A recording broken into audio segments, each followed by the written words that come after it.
नहीं करेंगे कोई शादी। अगर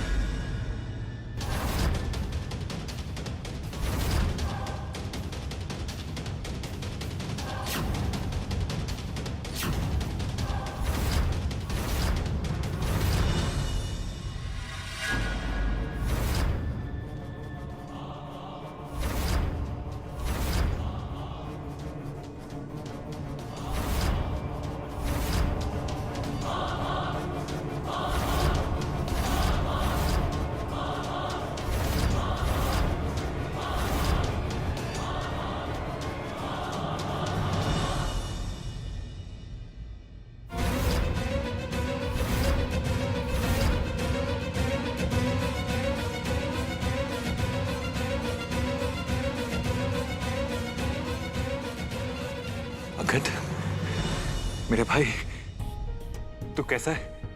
हाँ, तू ठीक है ना? मैं हूं तेरे साथ हमेशा। ये जिंदल साहब को क्या हो गया? और ये यहाँ कैसे पहुंचे? ये तो हॉस्पिटल में बेहोश थे जहाँ मैंने इलाज के लिए ले गए थे, वहाँ पे सर्जन की जगह से।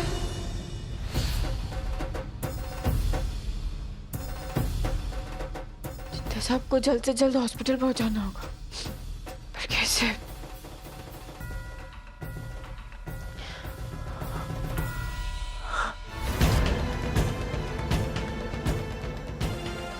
जिंदल साहब, आप बिल्कुल ठीक कहते हैं। सब कुछ नहीं है जो गुड्डन से ना हो पाएगा।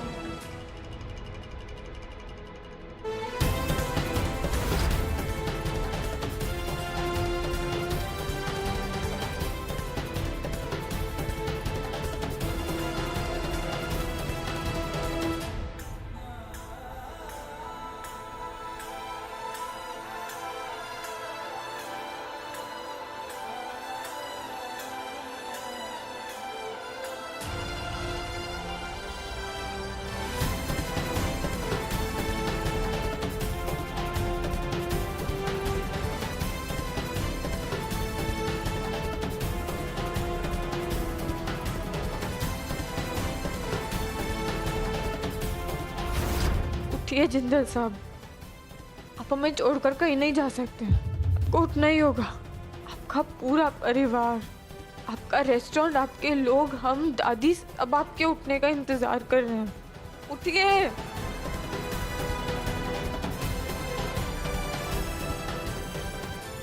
ये तो मिस्टर जिंदल है, ये जिंदा है। ये तो अपने ही रेस्टोरेंट के एक्सीडेंट में। इन सब बातों का बिल्कुल वक्त नहीं है। प्लीज जल्दी से इनका इलाज शुरू कर दीजिए। देखिए ना इन्हें क्या हुआ है। हम बता रहे हैं जिंदल साहब को कुछ नहीं होना चाहिए। इनके सर पे काफी गहरी चोट लगी है। इनका ट्रीटमेंट जल्द शुरू करना होगा।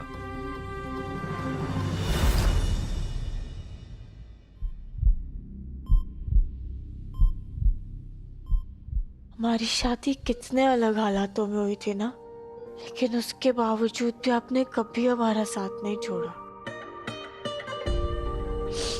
जिस गुड्डन को पूरा इंदौर कहता था तुमसे ना हो पाएगा,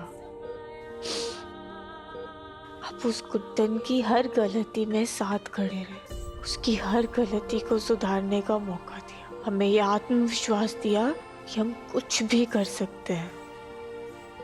तुम हिम्मत नहीं हार सकती। हो पाएगा गुड्डन, तुमसे सब हो पाएगा। जिस तरह आप अपने पति होने की आज तक सारी जिम्मेदारी निभाते आए हैं, अब हम अपना पत्नी धर्म निभाएंगे।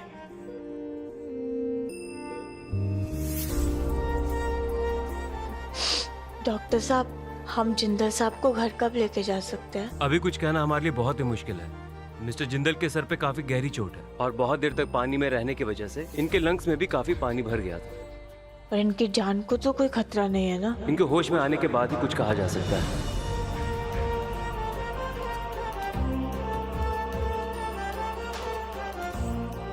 अब तो उठ जाइए जिंदल साहब। भले ही ना उठ के हमें गुस्सा कर लीजिए, बोल दीजिए कि ये सब हमारी वजह से हुआ है, हम ही गुनहगार हैं इसके। अब ना कसम से कुछ भी नहीं बोलेंगे। और कुछ तो कहिए। हमें ना आपके गुस्से की इतनी आदत हो गई है कि अब आपकी चुप्पी बर्दाश्त नहीं हो रही। उठिए ना।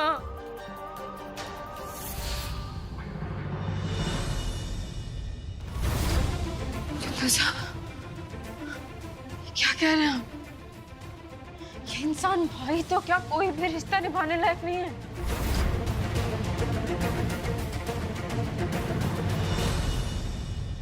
और ये बोलने वाली तुम कौन होती हो?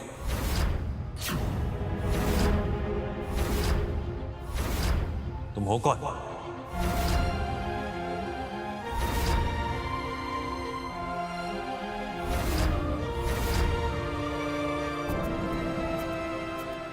माँ, ये लड़की कौन है? और हमारे घर के अंदर क्या कर रही है?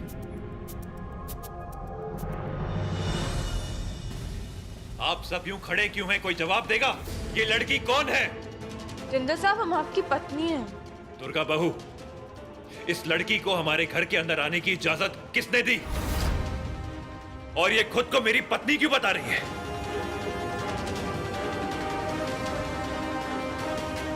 जिंदल साहब, आप ऐसे कैसे कह सकते हैं? आप हमें कैसे भूल सकते हैं? नाटक कर रहे हैं ना आप? हमारा तो नाम भी आपके बिना अधूरा है। गुड्डन है हम, आपकी पत्नी गुड्डन अक्षत जिंदल।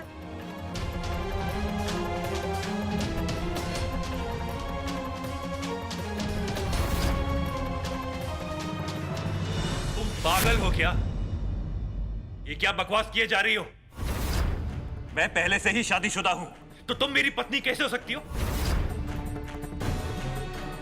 मेरी पत्नी का नाम था अंतरा, अंतरा अक्षत जिंदल।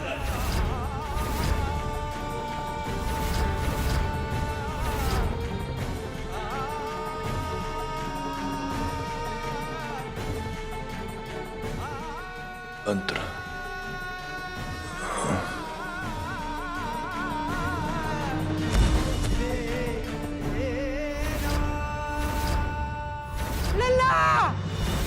जिंदल साहब,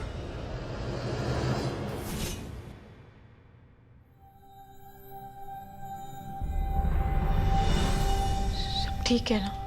दरअसल बात यह है कि सर पे गहरी चोट लगने के कारण मिस्टर जिंदल को पार्शियल अमनेशिया हुआ है। मेरे कहने का मतलब यह है कि इस तरह के केसेस में पेशेंट के दिमाग से उसके जिंदगी का कुछ हिस्सा गायब हो जाता है, और मिस्टर अक्षत के केस में भी यही हुआ है। इन्हें ये बिल्कुल याद ही नहीं है कि इनकी शादी गुड्डन जी से हुई थी। इसीलिए ये अपने माँ, भाई, बेटे और बहू को तो पहचानते हैं, लेकिन गुड्डन जी को बिल्कुल नहीं।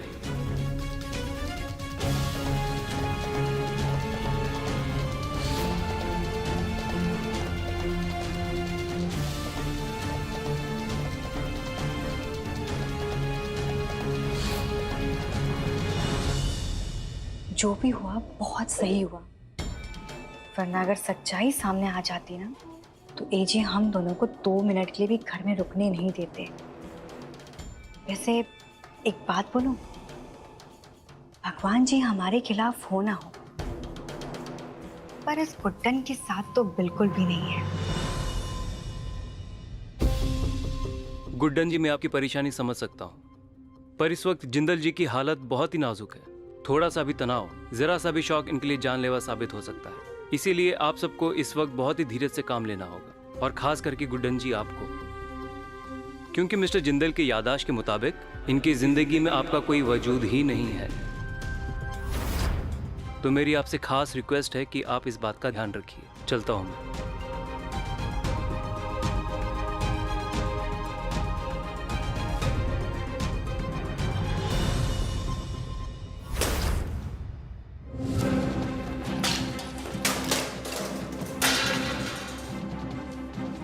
बंद करो ये पागलपन, क्या कर रहे हो? कैसे बंद कर दूं?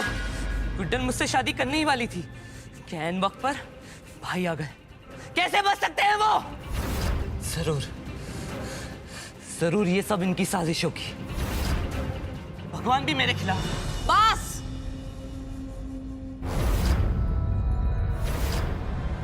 अपने इस पागलपन से बाहर निकलोगे तो कुछ दिखेगा ना तुम्हें। सब कुछ अपनी मर्जी से किया तुमने।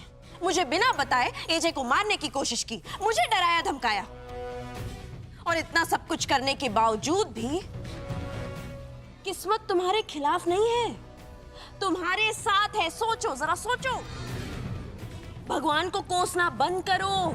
शुक्र मनाओ कि उन्होंने एजे को भेजा, पर बिना याददाश्त के। गुड्डन का साथ देना तो बहुत दूर की बात है, गुड्डन को वो पहचानते ही नहीं। अगर एजे की याददाश्त गई नहीं होती ना, तो तुम्हारे साथ हम सब जेल में होते। तुम्हें एजे से नहीं, मुझसे डरने की जरूरत है। अगर दुर्गा जिंदल तुम्हें यहां तक ला सकती है, तो इस खेल से बाहर भी कर सकती है, वो भी यूं चुटकी बजा के।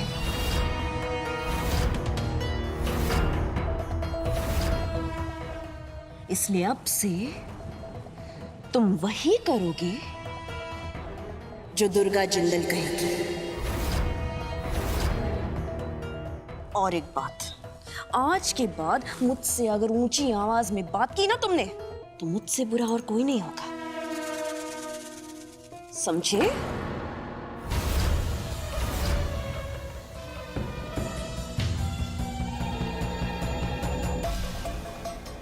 हमें अब और भी सतर्क रहना होगा। ये गुड्डन इतनी जल्दी हार नहीं मानने वाली। एजे को सब कुछ याद दिलाने की पूरी कोशिश करेगी। हमें एक बड़ी योजना बनानी पड़ेगी। सोचो, कुछ सोचो।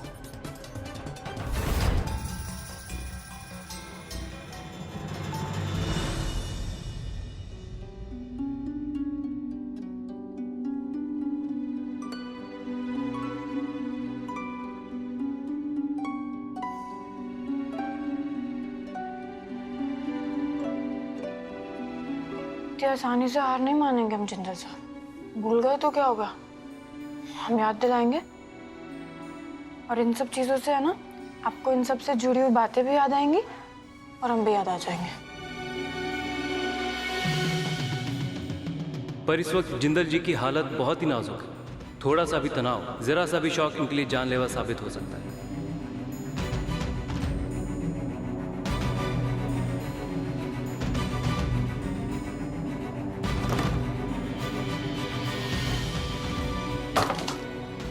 कौन है?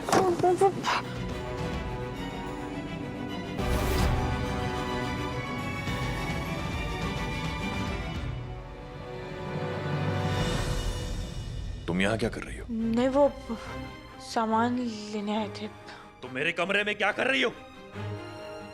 तुम हो कौन? वो सामान। क्या चाहती हो तुम? बोलो।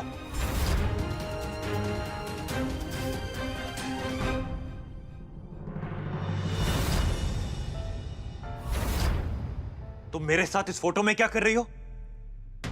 मैं तुमको जानता तक नहीं हूं, तो ये नकली फोटोज क्यों बनवाई है तुमने? नहीं। Get out! भाई क्या हो गया? अंगद, अंगद, ये लड़की कौन है? ये हमारे घर में क्या कर रही है? इसके पास मेरी नकली फोटोज है। हो ना हो ये कोई धोखेबाज है, फ्रॉड है ये लड़की।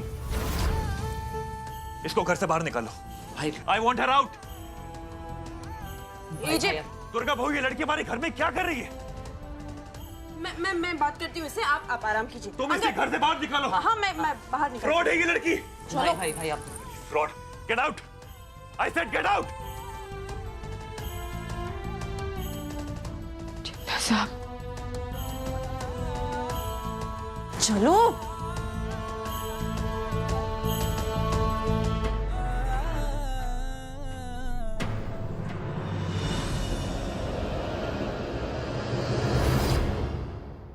गुड्डन, इस वक्त तुम्हारा यहाँ से जाना ही बेहतर होगा। तुमने सुना नहीं डॉक्टर ने क्या कहा? एजे की हालत बहुत नाजुक है। पर दुर्गा जी, किसी भी तरह का तनाव उनके लिए जानलेवा हो सकता है। और फिर भी तुम ये सामान यहाँ ले आई। देखो गुड्डन, अगर तुम चाहती हो कि एजे जिंदा रहे, तो चली जाओ यहाँ से, प्लीज।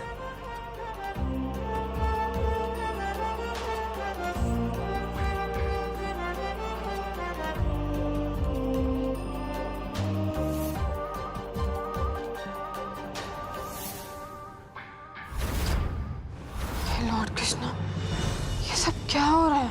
हमारी असली जिंदगी में टीवी सीरियल वाले हीरोइन जैसा ड्रामा क्यों हो रहा है? हो ना, पर ऐसा कुछ ना कुछ तो जरूर है जो हो रहा है और हमारे समझ में नहीं आ रहा। पर क्या?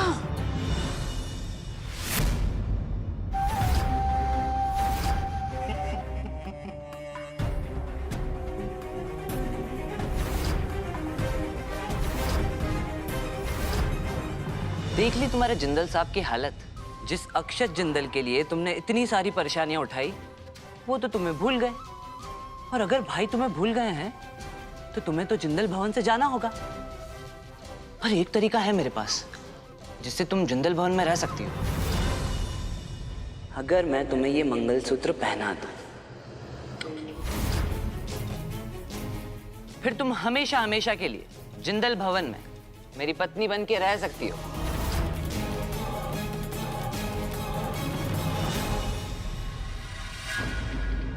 जिंदल साहब की याददाश्त चले जाने से कुछ बदल नहीं जाता अंगद जी।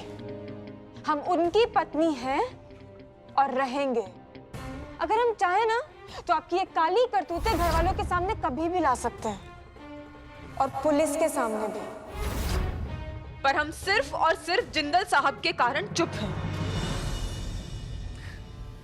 अच्छा ठीक है, अगर घर वालों को सच बताने से तुम मेरी हो सकती हो तो मैं खुद सच बताने के लिए तैयार हूं। अंगद जी। माँ, दुर्गा जी, सरू जी, क्या हुआ? अंगद जी, आप ऐसे चिल्ला क्यों रहे हैं?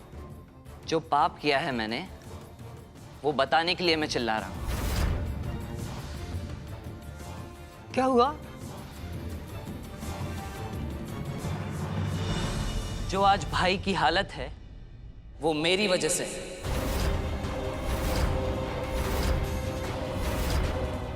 मैंने ही भाई को मारने की कोशिश की थी।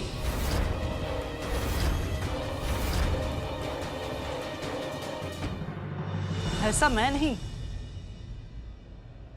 ये गुड्डन कह रही है।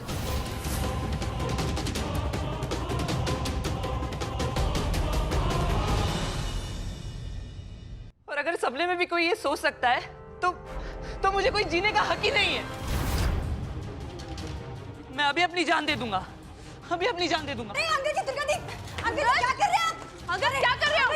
चाहिए, मैं अभी अपनी जान दे दूंगा। मैं अपने भाई से बहुत प्यार करता हूँ।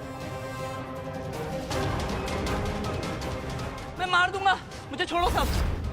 दादी, दादी रोकिए, अंगद को रोकिए। देखिए क्या कर रहा है, मार रहा है खुद को। कुछ हो जाएगा। दादी, दादी रोकिए इसे। ऐसे कैसे कर सकता है ये? रोकिए दादी। सब साबित करने के लिए मैं अपनी जान ले भी सकता हूँ। छोड़िए मुझे।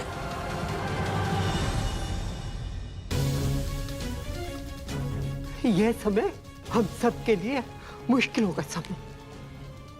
इस समय हम सबको शांति से काम लेना चाहिए, शांति से। पर नहीं, तुम लोग को तो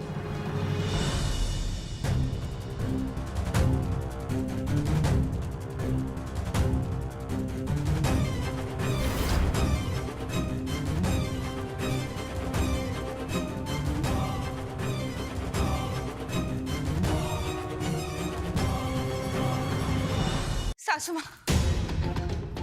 दादी के सामने आपने कुछ कहा क्यों नहीं? आप जानती हैं ना अच्छे से, वो अंकल जी सिर्फ नाटक कर रहे थे वहां पे। जानते हैं हम लक्ष्मी जी, हमारे बोलने का क्या ही फायदा। अंगद जी ने तो अपने पागलपन की आड़ में झूठ को भी सच बना रखा ना। जिंदल साहब की हालत देखी ना आपने, कितना प्यार करते हैं अपने भाई से, पर फिर भी अपने ही भाई के हाथों मरते मरते बचे हैं। और इतना सब होने के बावजूद भी अंगद जी की आंखों में शर्म तक नहीं है। तक है ना, हम प्रभु राम के आदर्शों पर चल रहे थे, पर अब श्री राम नहीं, लॉर्ड कृष्णा जी की जरूरत है। लॉर्ड कृष्णा ने खुद कहा है ना गीता में कि अधर्म को सहना अधर्म करने जितना बड़ा अपराध है। अब हमने अंगद जी को उन्हीं के तरीके से सबक ना सिखाया ना लक्ष्मी जी, तो हमारा नाम भी गुड्डन अक्षत जिंदल नहीं। करने क्या वाले? सच की भाषा समझ नहीं आती है ना अंगद जी को, तो अब हम उन्हें झूठ की भाषा में सबक सिखाएंगे। जब तक बात हम तक थी तब तक हम सह रहे थे लक्ष्मी जी, पर अब बात जिंदल साहब की जान तक पहुंच गई। अब गुड्डन चुप नहीं बैठने वाली।